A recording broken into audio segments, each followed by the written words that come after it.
let me ask you something. I got Bailey in here. Bailey has some first-hand. Bailey looked just like Jeff. Man, hey, yeah, he got some first-hand knowledge. Shaun, he got some first-hand knowledge on the center they drafted, which I like big. Jackson Powers from Oregon. I mean, yeah, I think he's a hell of a player, man. I think he reminds me of Kelsey similarly, where Kelsey we saw he was very successful in pulling out in open space. At 300 pounds, it ain't easy to locate a linebacker or a DB. Quicker feet, obviously.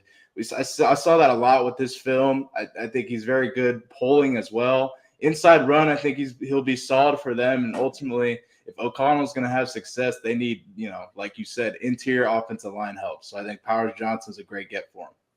But can he block? So he's really a really good gap scheme run game center. Down on the shade, wrap the guard. Yeah. That's what he is. He's not a zone guy. He's really athletic. I don't know if he's like super, super strong at the point of contact, but he is physical. Like when he gets downfield in the run game, he will, put some licks on linebackers and DBs. He plays hard, has really good feet. He's an upgrade over what they had. So hell, I'm not mad at it. My worry is, can he pass protect the quicker, smaller shade or head up nose, especially if you get into a tilted position by a nose guard who's a veteran guy and you got to go against the Chiefs and deal with that monster when they want to put him inside on the center. I'd put Chris Jones on the center the whole goddamn game if I'm Kansas City. And I will say this though, JB, that's probably a good thing being in that division.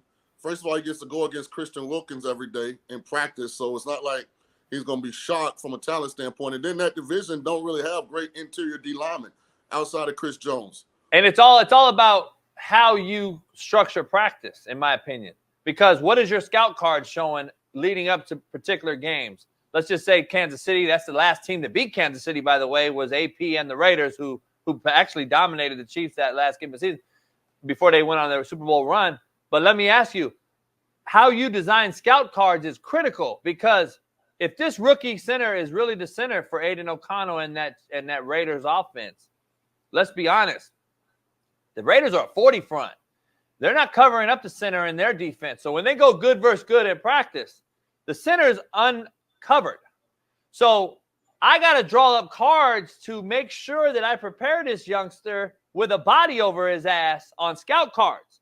Hey, dog, this is Chris Jones this week. Hey, dog, this is the possibility of Mac coming in from the Chargers and moving his ass inside to show you what,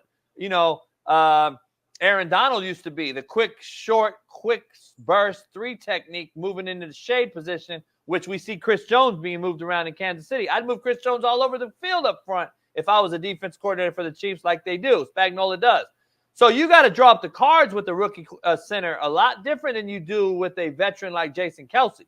So Jason Kelce can be uncovered in practice all day long, and then when the game comes, he's got fucking Wilcox over him and a head up zero and has to block him. That's not an issue to him. It will be for a rookie. So it comes down to coaching and the rookie center. The center is critical how you draw up scout cards.